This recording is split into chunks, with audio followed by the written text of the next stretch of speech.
Yeah, so the agenda is on the wiki page. So usually before the call, actually, you can just go to the wiki page and click the date for the call, and usually you'll see the agenda already there. So yeah, I don't usually share the page because I do think that we know where to find the page. That's why I stopped doing that. So it is there. It is on the, I can send the link if you can find it, but I hope you'll be able to find it. I should be able to find it. It's okay. Yeah.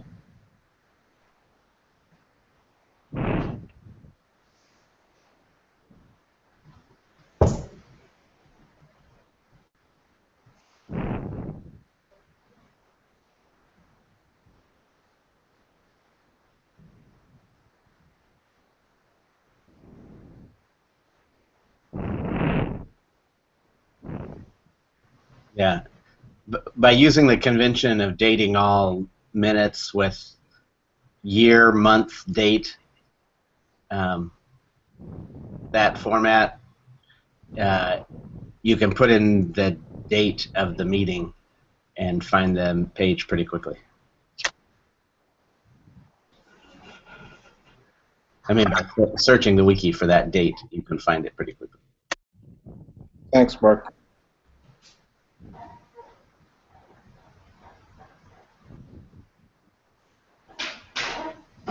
Conventions for the win.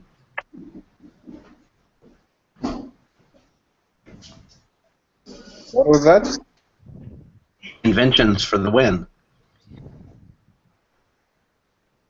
What do you mean win?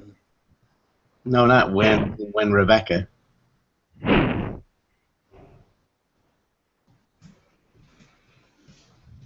Sorry, you mean when as in time, right? For the win. FTW. Win is in WIN. All right. We are good to proceed.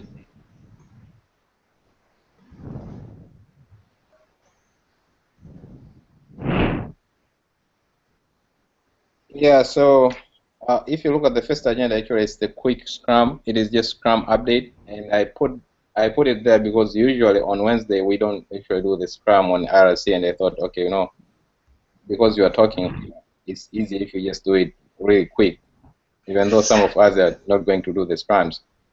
So I can go first, and then you guys can go next. I guess we can go with the order of me, and then Eric, you can go next, and then Alfayo, and then Nikki.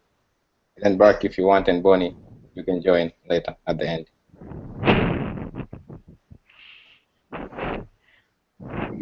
Yeah, so basically for me, yesterday I've been trying to, not trying, actually I did it. I was creating the Ajax autocomplete widget for the provider in the HTML form entry, and it's fine. Although the issue is trying to when you try to build it, the module, I'm getting all tests which are failing. And the reason they're failing is because they can't find some provider. The way they've been set up with, they can't find provider, and they've been trying to debug that problem. And so far, I haven't succeeded. And right now, I'm in communication with him, hoping that he knows what is going on, because he has been dealing with it for quite some time, so he has a good understanding of what might be happening.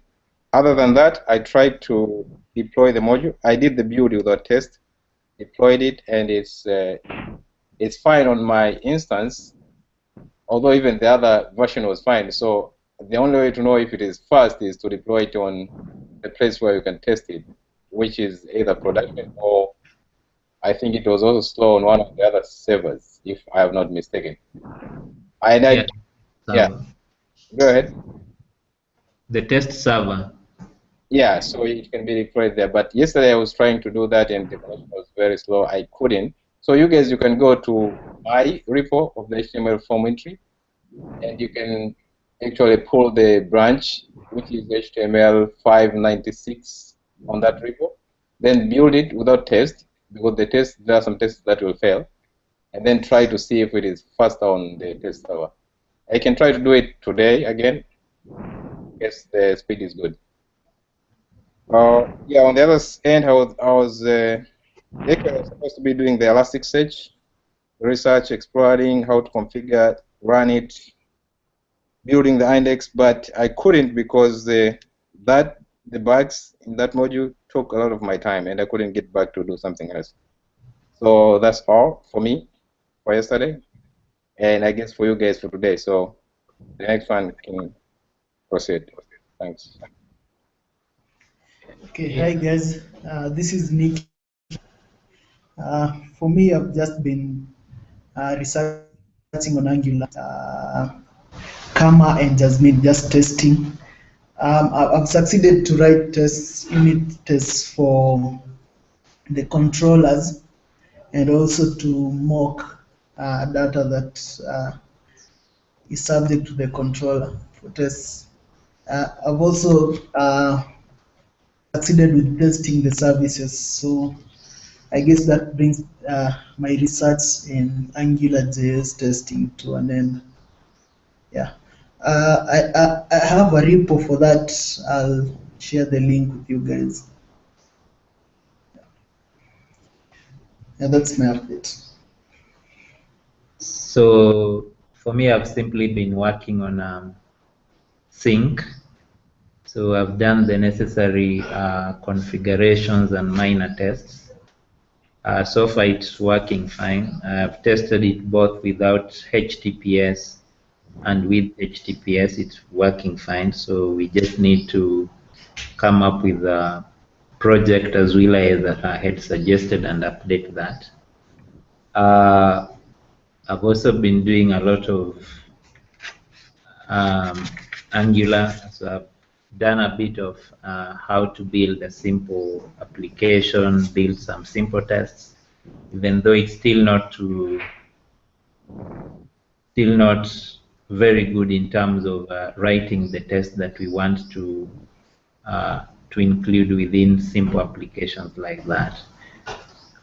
The other thing, I also taken a look, and Alpha also took some few minutes to take us through, is just understanding Myth Connect, the interface, and I've also been reading on how those configurations are usually done. I hope within this particular call we'll also find some next steps for building up the CD4 panel. Thank you. Okay, slide 5. Basically, we have been trying to actually identify the observations that came in due to the error that we had in the EID. I have identified the patients and the observations ranging from around March 9th. So we're trying to just avoid them, and then we'll be reprocessing them. Initially, we got files from the EID folks, and the files were not correct. But by now, we have received the corrected files. We have validated. We need to do the actual voiding, and then we'll be reprocessing those files so that at least we'll have the correct values in our observations. Also, we were today looking at the errors the historical errors in the form entry error queue, just discussing with the data guys to find out what are some of the things that we can do. From our analysis, we have about 1,000, there are over 1,800 errors, but most of them, a number of them that doesn't have any data. We have about 1,000 errors that is actually for earlier than 2015, because in the recent past we are just concentrating on looking at the errors that were most recent when we are resolving, but we are going back and want to look at those that are there that we can resolve. We also just trying, there were like data issues. We created a ticket there, in an interesting ticket that is MRS, I think 348, where they had a bunch of forms they were not able to enter for some patients. Whenever they tried to access the patient, they were getting errors. So we really debugged, and we found that was actually, there were relationship issues. So that one was resolved.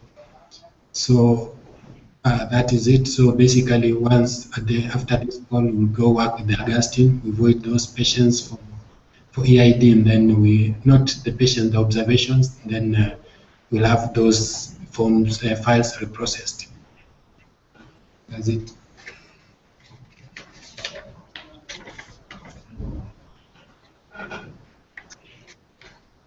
Okay.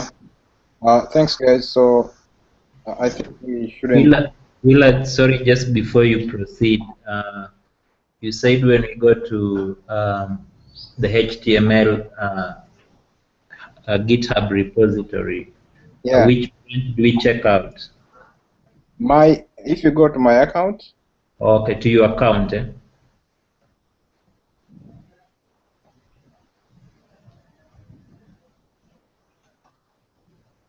Will, are you still there? Sorry, yeah, I'll send a link to you guys, and then you can just get it from there. So don't worry about it for now. Let's just go ahead with the call, and then after the call, I'll send you a link, and then you can pull and do what is necessary. Okay? Right. Yeah.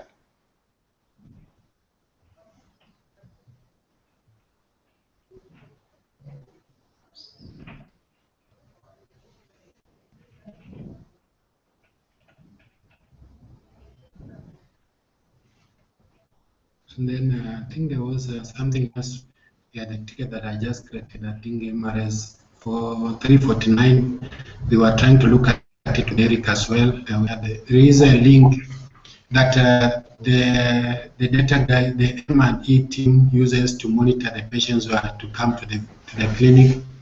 It used to work in the past, but it's no longer working. So that's an item that also they also want us to look at. We just did the initial reviews and just try to go through the code. We see what's happening. I've given the exception that is being thrown on that ticket. All right. I know I haven't created using the standard. I think I need to revise it. Okay. Additional information. Yeah, what is the ticket number for that? 349, MRS 349. We have, I'm talking about the quick review report. There is an option under the maintenance that you can run some reports to identify the patients who are supposed to come per visit maybe next week or in a given set of time frames. So it's not working. All right.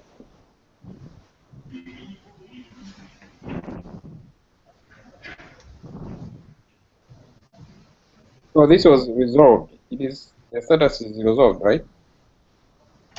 For reports? No. No. You said 348, right? 349. Oh. 348 is resolved. Yeah, 348 is resolved today. 349 is the one that is not resolved. But 348 is resolved, but we were just interested. It was interesting because how did MRS or Open MRS allow us to allow the users to create a relationship to a person that does not exist in the system? Interesting. Those are the kind of, I think they're the kind of bugs that are going to be addressed by the second agenda after the review of the last week's to do. The other to do for the last week, I think it was about getting Jonathan's views on how to handle tickets. And I haven't actually spoken to Jonathan for quite a while now. I don't know if you guys have seen him around. I think he's in Kenya right now, right? No, we are yet to see him. Yeah, he may be en route. Okay. I thought last week he was traveling last week. Anyway. He was traveling I think he was in Toronto last week. Yeah, and I thought, okay, anyway, so we are not in touch with him. So, well, next agenda is about the status update on CD format channel. This is about Chege, and I think Chege sent a file back, and I don't know if you took a look at it or whatever is going on. I'm not really sure. I don't know. So it's better it would be good to know what's going on if we need to create another channel so we can be ready and know what to do.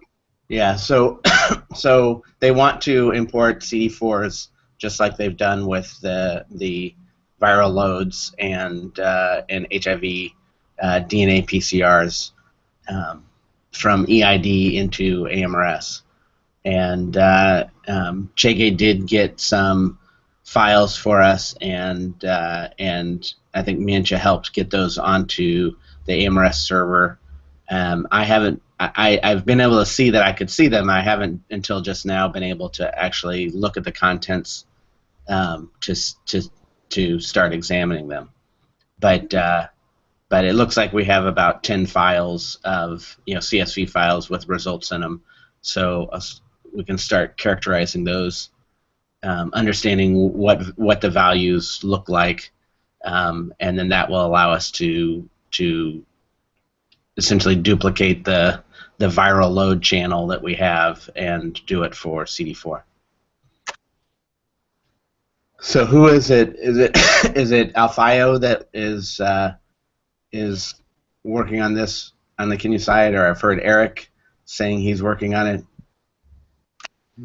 Alfaio, I am interested in working with, on this, but I haven't started any work on it. So I think you will lead so that you also guide me. I don't know what the next steps should be. Maybe I will go and look at those files that have been provided, and I've been also, actually the problem that we are looking at with the EID is actually on the viral loads. So I just want to maybe discuss with Chege and see what is the difference between the current viral loads, EID, and this CD4 channel. I don't know. Maybe I'll also collect additional information as I go through the files so that I understand what is required. By now I don't have much information on what we need to do. Yeah, so I think the steps, and what I'll try to start pushing us through, is if you see in the EID to AMRS wiki pages, we went through and characterized the actual data that, like if you look at the viral load page, you'll see examples of looking at not just at what someone suggests the data might look like, but actually looking at the data to understand when there are problems with it, or different types of answers. Someone may say, oh, well, there's a number there, but when you look at the actual data, they include units. So understanding what the data will actually look like is the first step, and then the next step is within the Mirth machine is setting up a channel for CD4, which will be basically we can start with a copy of what is for viral load. Yeah, that's something that setting up. I don't think among any of us we have a Mirth expert. I've played with it some. I think Will has played with it some. I don't know who else on among the team has gotten their hands in. I don't know, Alfaio, if you've done much troubleshooting or understand kind of how Mirth works. But it's usable. It's not always the friendliest environment to get set up. So that might be easier to walk through. Maybe if I can find a little time next week when I'm there, we could walk through what Mirth looks like. Okay. But the high level steps are, one, to understand and document what the data will look like, so we know exactly what rules we need to convert the data into the right HL7 messages for AMRS, and then the second step is to create the channel in Mirth to perform those conversions.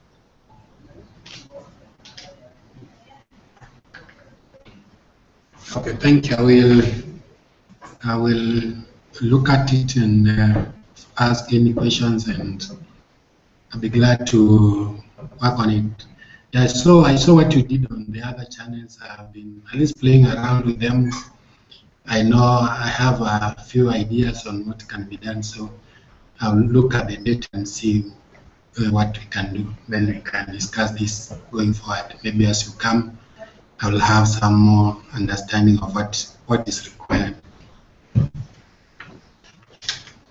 Okay.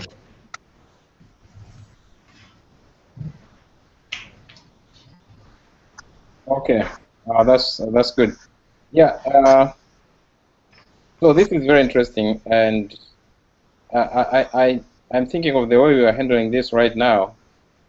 It's okay, it works and stuff, but I was thinking if we could come up with a standard or a way of doing it such that we are sending the messages via the REST web services, and then the next time we need to do that, essentially I just want us to minimize the work we are doing in the PCS module and then do that stuff on math, whatever the transformation we want, and then just send the thing through the web service. Although, okay, yeah, and then it will be processed. But the only issue I see now, I just remembered, we will not have the backup of the files that have been processed in AMRS. And I think that is essential in a way, although those files will be in MET as well. So I don't know.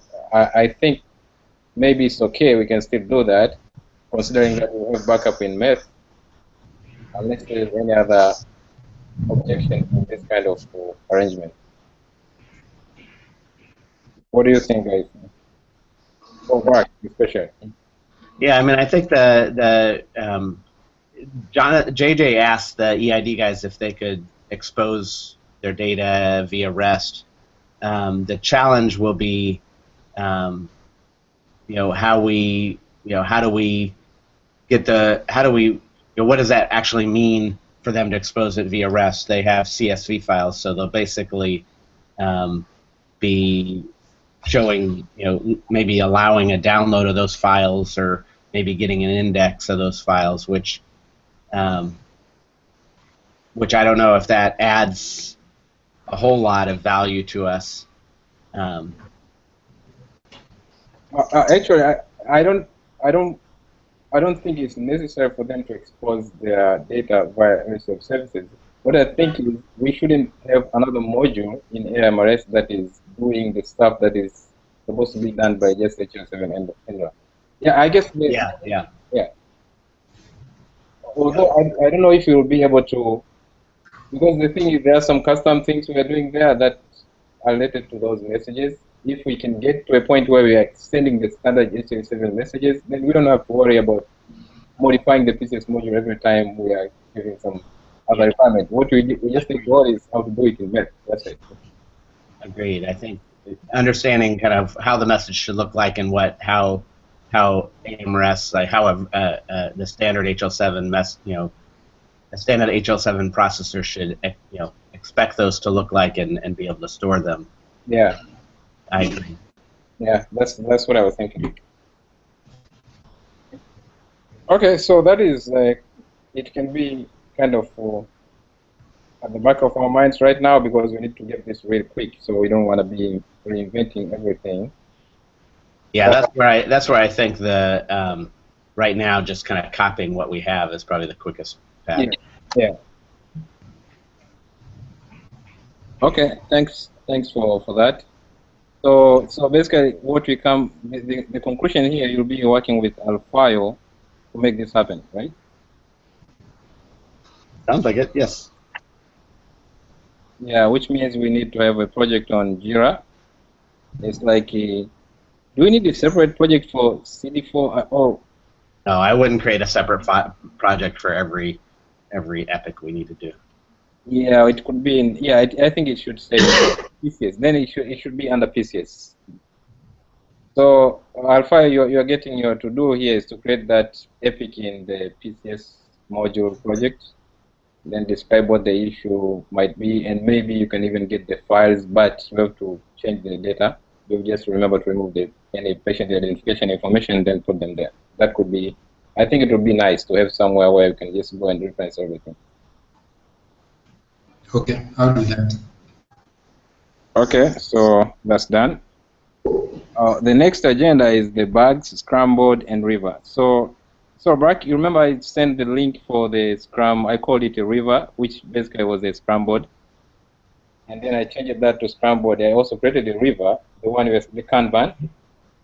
So we have two things there, and I think it's okay to have both of them because they give you a different way of doing the things. So, guys, we have the Scrum. Yesterday I sent you a link, and I'm not sure if you got the chance to take a look at it. So, Scrambled, you find the backlog of all the tickets that are bugs. And also we have a river which gives you the view of which tickets are in progress, which one are new, which one are in review, and which one are done. So, did you get the chance to take a look at those two? I looked at it.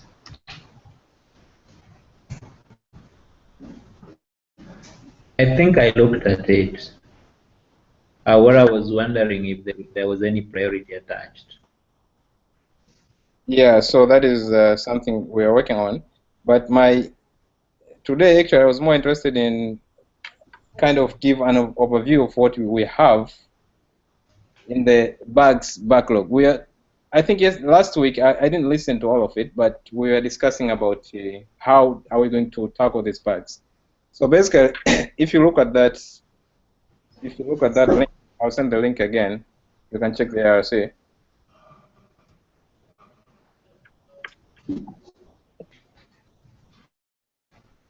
If you look at that, I called it a dev team bugs scrambled. It has the backlog of all the bugs we have. Right now, we just have 19 bugs. So, and if you look at those, only 5 have the priority as critical or major. So basically, if we fix these 5 bugs, we can, yeah, we'll keep on working on the others, but we can live with the others while trying to work on other more important issues. Now, one of the options was to, if you look at these issues, basically they're historic, most of them. Like one of them is the data integrity checks cannot run to provide updates. This one is no longer a bug, actually, it's just an improvement. It is a little bit slow, but it runs. But it's here because it was filed as a bug, and there was something that has to be fixed. It was fixed. So probably we need another ticket for this. And That is MRS 47, or which one is that? I'm starting from above. I don't know if you're seeing the way. Yeah, looking at that, yeah. There's the MRS 314, there's 321, 324, Right. 47. Yeah. So, okay, let's start from the first. It is concept mappings not being saved. This is, I think, Eric, you are working actively on it right now. And it's kind of taking a lot of time because you are switching between tasks. You're going to that, and then you're going to, I think you're doing the sync. So it takes your time. And then you're also going to the Angular. That's a lot of work anyway. And then the next one is to enhance the remote form entry module to process forms locally. I'm not really sure what this means. Okay, yeah, this is the one that we were trying to do that because, yeah, so this is one of the things we're trying to do. And I don't know why it was filed as a bug. It should be like an improvement. Well, that should be changed, I guess. And then we have this, the data integrity checks, which I already explained, and then 347, which is errors resulting from a patient record not having all the required names during registration. This is, you are working on this as well, Eric. Yeah. Yeah. And then we have MRS 341. We're having a number of HL7 error queue for number of forms this month and last month. So if you look at these errors, most of them, they are not really related to code.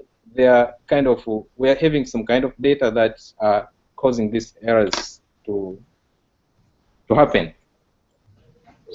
Just like the one you are dealing with, the concept mappings, you're saying that in your system it works, but if you deploy it in test server, it doesn't work. So basically, we have it is a combination of the configuration and these kind of things.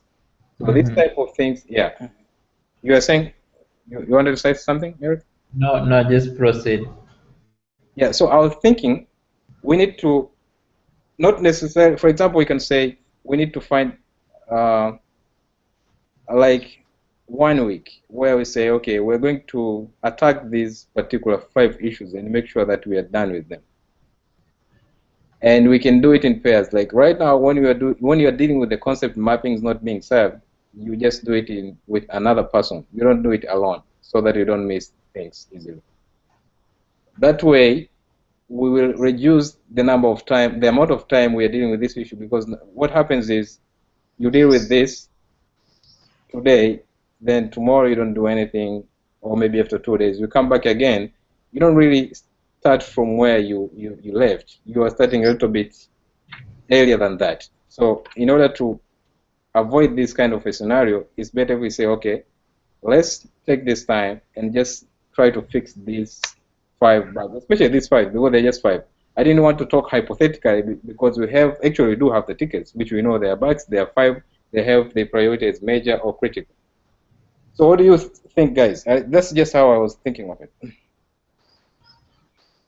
I think blocking a week and prioritizing this, that is one way of making sure that things get done. Because at times when we have divided attention, or when we have several things that we're doing, we don't get enough time to finish some of these particular tasks. So I like the idea of blocking a week and just concentrating on these particular tickets. Okay. What about the others? Onichi? Yeah, I support that. So it is that will make a lot of sense, and it also it can be also, some of them have been done, some were in testing mode, some I think it is also, before that maybe we would just say, we look at those tickets, the person who was handling them, try to make any final updates if there is not everything was put there. Then we have that week, we block a week, and we do the fixes. Yeah, I totally support that, especially the bit where we stress that we do this in pairs, because some of these are really challenging to solve alone. Yeah, so yeah, we could do. And some of them we need the additional discussions, like say MRS 665. I didn't understand what's required, so probably some of them may have may no longer be necessary. Some of them are still required. Like I look at HMF7 household data structure. I don't think this. Okay, I'm just okay. The first bit. Okay, that's it. So again, we just look at them and see which are still relevant, which needs to be closed, which needs to be moved to a different category, and then we block that week and we move on. We work on them. This one, the remote from entry, Derek is asking. Tell Eric you can hear him. Okay. Yeah, the thing is, we are working on the singing module, and this morning we were testing and it's working well. So according to our discussion, it seems like if the sync works, then we may not need to use this remote from entry. So Okay. Yeah, Mila, when you say a week, how often do we have these weeks of a week? How do we space the weeks? Blocked. That is what you're working. How do we space? Okay, yeah, that's a good question actually. How do we space? Like, is it starting from Monday to Friday, or is it? That's what you're asking, right? Yeah. Yeah. So basically, right now we don't do sprints. When we want to be doing sprints. Now, when we start doing sprints, usually if you learn from the people with the experience with the sprints, they'll do. Some people do like 2 week sprint. Some people do like 3 week sprint, depending on the task and how they feel comfortable doing it. But for starting, I think this is the 5. We just want to create a sprint of these 5 major or critical bugs we have. And I said a week because I thought, okay, well, a week is enough time to actually be doing that. Now, when is that week starting? That is something that you can think of. Okay, people, I think, are getting to speed. Let's the week start on Tuesday maybe, and then end on Monday. That will be just fine, because for some reason maybe you don't want to be starting sprint on Monday where people are just coming from sleeping. The brains are not charged. That's one of the arguments. But yeah, for this particular sprint, like the bug fix sprint, it could be just a week could be enough. We can just then gauge like how are we doing in that week, and then say, you know what, next time we have the bug sprint, even if it is 5 tickets, maybe we need 2 weeks. We don't need 1 week as we thought. I would say if you are looking at a sprint longer than 2 weeks, then you might want to rethink how you're designing your sprints. Right. Yeah. So that is for the sprint general discussion. But for the purpose of this discussion, like this specifically 5 bugs on the backlog, I do think a week is okay to deal with it. Yeah, so your choice then is to say, well, we're just going to make a really long sprint to try to get everything done, or we're going to do less than everything and maybe get 3 things done in a sprint. And then if we decide that it's a priority that we get that next thing done, then we'll make a sprint for that. I mean, I think it would be preferable to have a 3-day sprint or a 4-day sprint where you knock out half the bugs and they're done, than to have a 2-week sprint trying to get everything done and you get 80 or 90% of the way there. Because you can always turn around and have another sprint. Yeah. I would aim for success. Yeah. Right. So yeah, maybe I'm not. Maybe this is not the best way to do it right now. Like what I was thinking is, okay, the sprint. I have this backlog. I'm saying I'm gonna push these 5 tickets in the sprint, and then let's have a. When you say a 4-day sprint, I think you're referring to a week, right? That's what you mean. Well, how much time do each of these take? What's the estimated time for each one? Yeah, so that's the thing. That is kind of something we are trying to estimate, because the thing is, these tickets, they are affected by different things, and I'm just from this is just a gut feeling from me, from the experience I've been working on these tickets at AMPATH. The gut feeling is saying me, okay, you know what, this ticket is going to take this amount. It's not very scientific at this point, so. Yeah, no, I think that's the point of making an estimate, and sometimes folks will move away because of all the problems with trying to estimate time.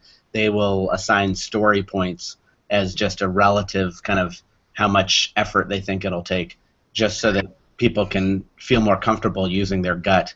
And over time, as you see, how closely your estimates match up with reality, you can make small adjustments to your gut instinct over time. Yeah, so I think this is the way we should do it. I mean, we're doing it right. Not right, but the best way we can at this point.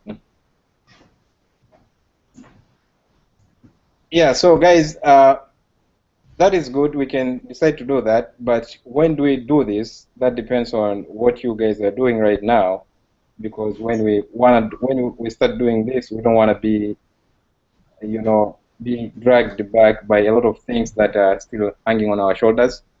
So you have to consider what you are. We can say this. We can have this talk again probably on Friday. So you guys, you can consider what you are doing right now, every one of you, and then say, this is the most important thing and it can't wait. I'm dealing with it right now. And then you just put priorities according to what you are doing.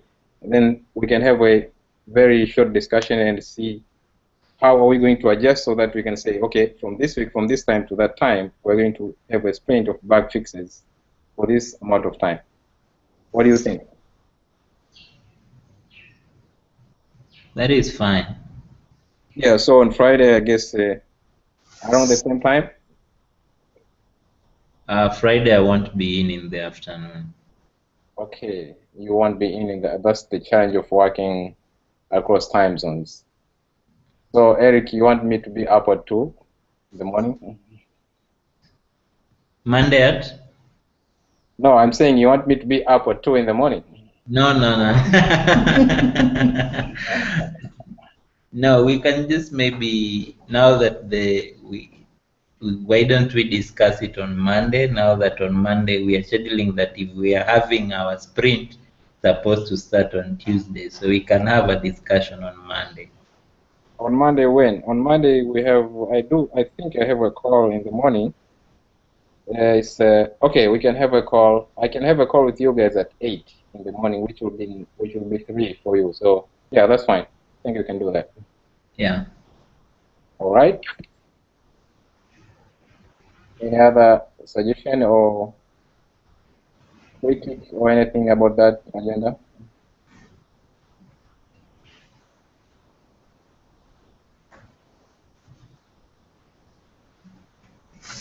Okay, great. So plans for next week. But, okay. Who put this there? I mean, I didn't put that agenda over there. So Plans, then, did I?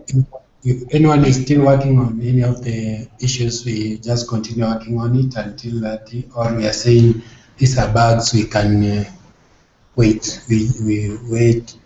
I think will okay, I will just guess we will continue if there's something that some of us are working on regarding those bugs, we can continue working on it. Or what do you think?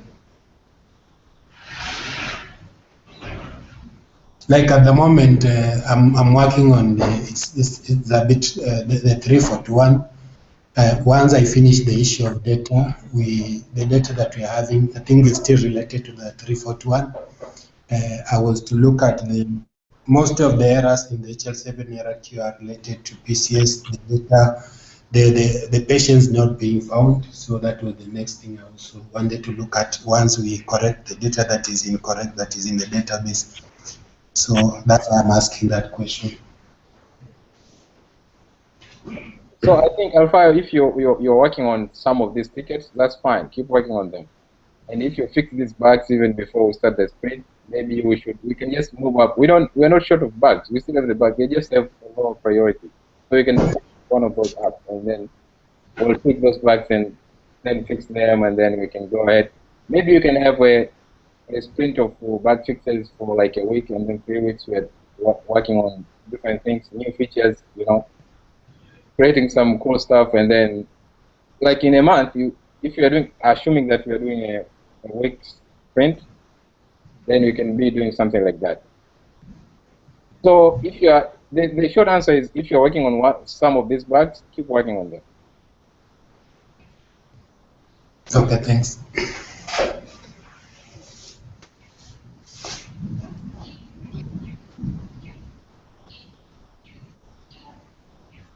So are you going to plan a bug sprint? Yeah, yeah. I think probably getting time estimates would be the most valuable. Then you can figure out, okay, if we have, 4 people working, if they're going to pair, then maybe that's effectively 2 people working for this many days. That's this many hours of work. That way you can calculate how many tickets you think you can knock out, and that will help you define the sprint. Yeah, actually, that's the method I'll be using. I used that method actually to come to the conclusion that we should be able to knock out those 5 bugs in a week. This is something, as you do that wheel and back, are you including in the complexity of the bug? Because that will... No, actually, Eric, we don't do that, me and Brack. We do it, all of us. It's like we have to, that's why I'm saying, you look at the work you're doing right now, and then when we have that discussion on that call, what you're going to discuss is something like, okay, look at this ticket. We know all the tickets, right? So look at this ticket. What do you think, how long do you think it's going to take for, if you're working, for example, I say, okay, you and Nick are going to fix this ticket. How long do you think it's going to take for you guys to do that? So you have to, because we're all going to work on those bugs, so I can't really be so sure of my estimate, because that depends on my understanding of the ticket and the complexity and so many other things. Sometimes it's very personal, so it's all of us.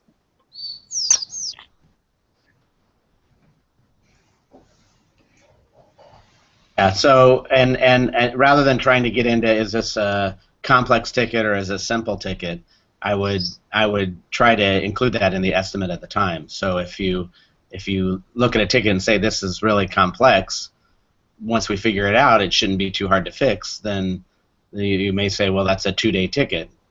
If it's not a complex ticket, but it requires a lot of a lot of repetitive work in a bunch of areas to get it fixed. That may be a 2-day ticket or a 3-day ticket.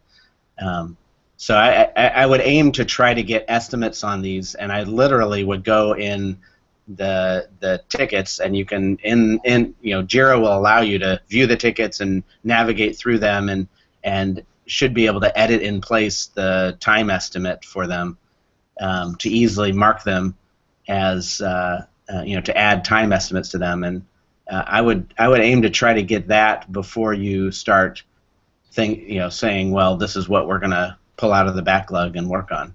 Because if you get time estimates, then you can also, as you work through them, you can mark down how much time did we spend actually doing this, without any kind of sense of you have to match it exactly, but rather that collecting those two pieces of data, no matter what they are, will help you understand, are we underestimating how long it takes a ticket to work, or are we overestimating?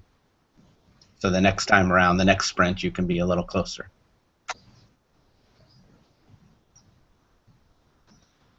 Can you repeat the part where you said when you are planning, it's more important to plan, to estimate the time than picking up the tickets and say we're gonna work on these tickets? Yeah, I mean, saying that we're gonna work on next week, or we're gonna work on these 5 tickets without any estimate of how much time they take is kind of, you have no idea. Are you going to be done in 3 days, or are you putting 2 weeks of work into 5 days?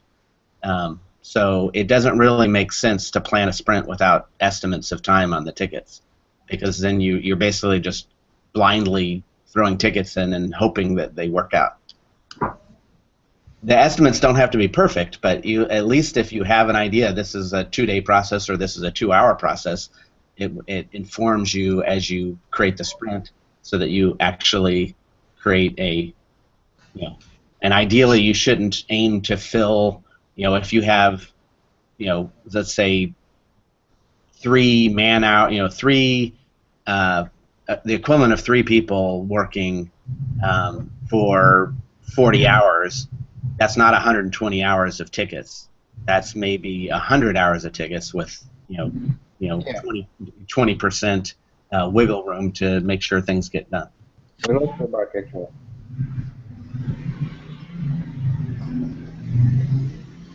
Mark, are you driving? We lost you somewhere. No, I'm not driving. Well, we lost you. Oh, at least I did. I don't know about the other. Oh. Yeah. Yeah, I'm just saying that when you get time estimates on tickets, you look at how much time in terms of developer time you have, and figure if you're going to have people pair programming, then that's not, if you have 2 people pair programming for 8 hours, that's 8 hours of development time, not 16. And but it might be ideally it's 8 hours of more effective, bug-free, more efficient programming. But you estimate how much time you have available during your sprint, and then don't calculate the number, the tickets to match that. Rather, include at least 20% time for for closing things out, finishing things out, getting things deployed. So if you have, say you have 120 hours in the week of development time, don't assign 120 hours of development. Rather, assign 100 or 90. Err on the side of getting done early and getting everything done successfully, rather than trying to do more. Getting 98% done is far worse than finishing, doing half as much and finishing it early and successfully. Yeah, some people actually say put a 50%. Yeah, I mean, right now you're just guessing it, but you as you make those kind of guesses, allow for that room, and then you can adjust. If you find out you do 50% and then you finish 3 days early, you say, okay, next time we'll do 60 or 70%. Okay, fine. Yeah. I guess it's a process. It's a learning process. So basically, I think what I didn't do is I didn't put the estimate on those tickets. So I actually went through the tickets and I kind of say, okay, this one, and that's just me. And that's the thing.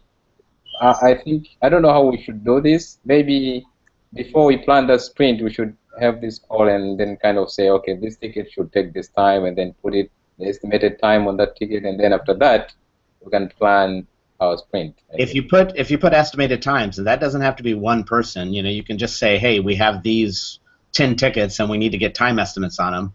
Yeah.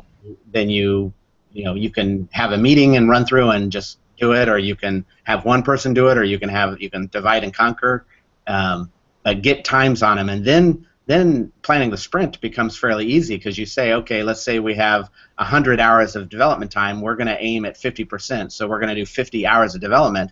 You can literally draw that bar down in the Jira sprint planning, and it will show you a counter of exactly how much time. You don't even have to, it will literally show you what you can get done.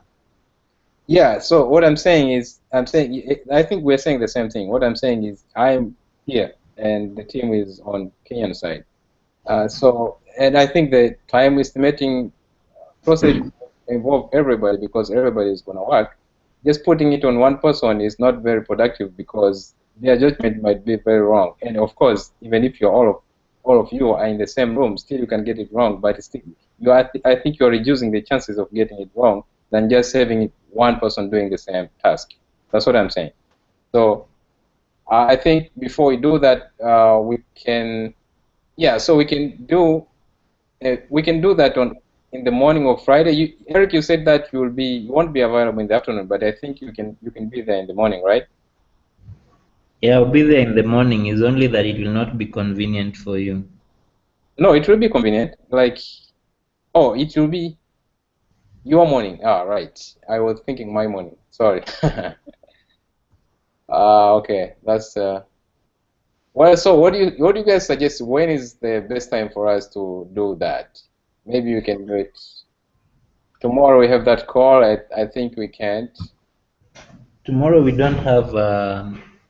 Tomorrow we don't have the technical call. Oh, we don't? No, the technical call got canceled because there's a visit. Bonnie sent out an email about it. Okay, so are you guys involved in that visit somehow? No, not sure. I don't think we are involved. But Bonnie just said that you never know. They might come and ask anyone about MRS. Not sure if they will come on the developer side. Okay, so the question is, do you think we can do it tomorrow? Can we do the estimate tomorrow on the bugs? Right, we can. I'd just like to point out, you probably could have gotten estimates on all the tickets in less time than it took to figure out what time you were going to meet to talk about the tickets. Right.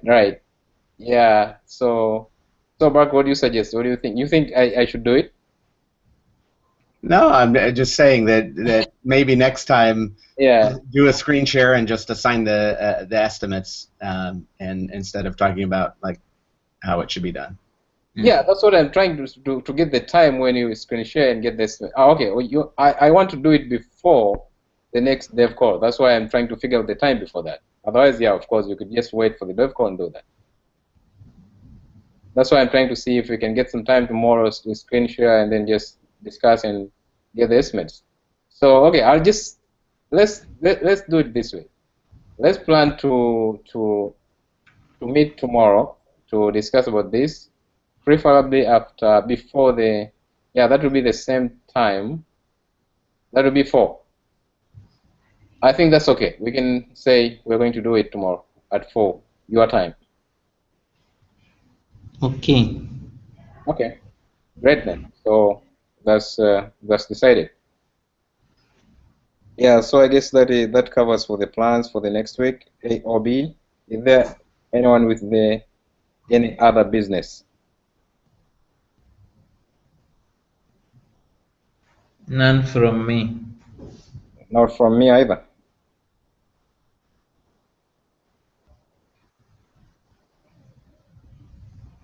I guess talk to you tomorrow, guys. Bye-bye. It was a nice call. Thanks for attending. Bye, thank you. Yeah. Right.